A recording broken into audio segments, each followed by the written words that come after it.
So here's a book I love, Brush Your Teeth, Please. And this is my old one that got lots of love over the past couple years. I just want to show you how I modified it.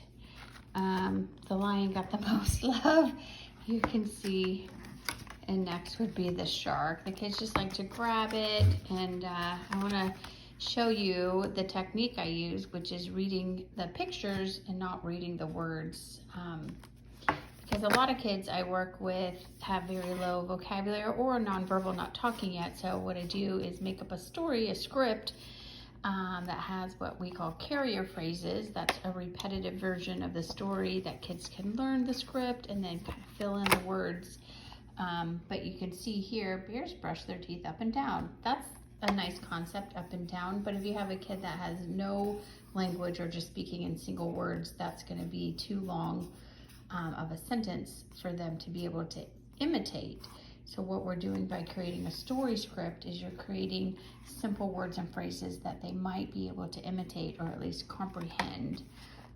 So anyway, to get back to the book, how I modified it, this one I needed to replace it and get a new one. So I got this one, brand new, Amazon.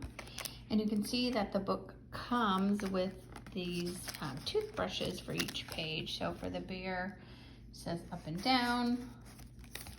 And for the monkey, chimps brush their teeth back and forth. So you can see, like here, chimps, that would be one, too hard of a word for kids to say, and most kids learn monkey first. So I use the word monkey. And back and forth, that's kind of a higher language concept if you're working with lower language kids. And I'll get into the script in a minute, but this is very hard to even move. So how I modified it, you can see with my old book, if you turn to the page with the shark, it has a string with the toothbrush hanging. So all I did is took the string and I took a real toothbrush, one of those freebies you get from a dentist, and it worked out good. The kids love it. We just use it on each page. We can take turns. And so that's what we're gonna do to this book, is rip out all the toothbrushes. And I found a little free toothbrush from my dentist, and I'm just gonna take this one off and attach it on and modify it, and then I will do a video demonstrating the script and how I use the book in therapy. And I hope you show it to your kids and maybe get the book and mimic it at home. I'm telling you, this is a winner chicken dinner with all the kids I work with. All the kids love this book. They like that it's interactive, that they get to take part in brushing the teeth. You take turns, you count 1, 2, 3, stop. I will do the script, and then maybe in the description I'll post all the language skills that are possible to work on with this book. So, all right. Here's the old one, and voila.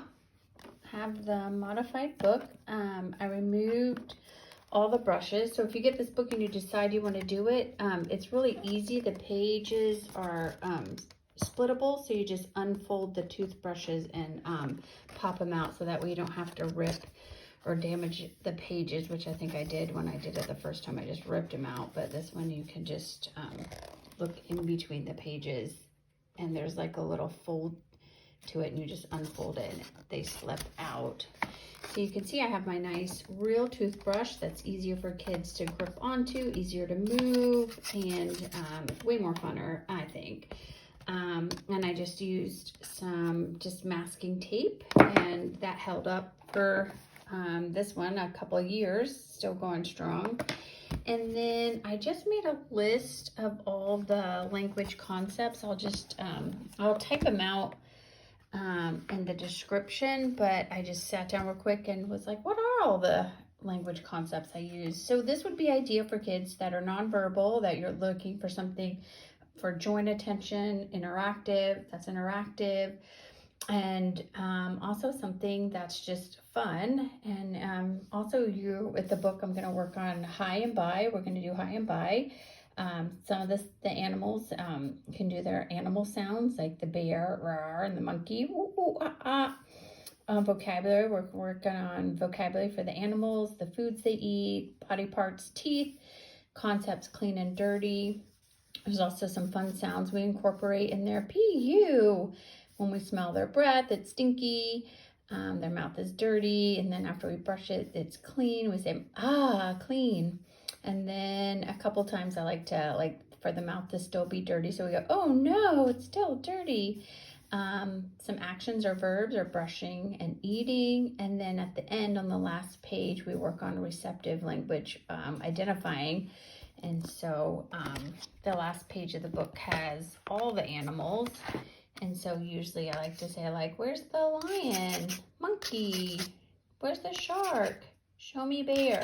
So receptive language usually comes before expressive language. So if they're learning the vocabulary and not yet talking, you can at least work on them touching and learning the animals by listening to the name and then identifying it by touching. And that would be receptive language, a receptive language task. And then it also has a fun mirror at the back. The kids really like to look at themselves in the mirror, but you have to be careful because they want to put this in their mouth. So you have to kind of be quick with your ninja skills and block it from them putting it into their mouth. And also, I don't recommend you letting kids look at this book by themselves because they will just get aggressive and rip off the faces. So this is a book I only do with the kids while I'm holding it, and that way if they start to get a little aggressive or want to pull on the faces, I just pull the book away out of their reach. I don't push their hands away. I just if I'm holding the book and in control of the book, I can pull it back and we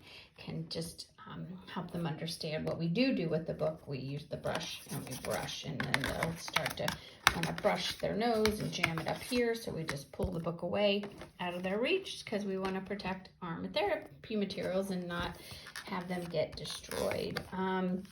This book was fairly inexpensive. I think it was maybe $10 or $11. I think it's definitely worth it. Use it a lot, and it is a big winner with the kids. So the next video, I'll just demonstrate how I would do the story, and hopefully you'll watch it with your kids and they'll enjoy it. All right.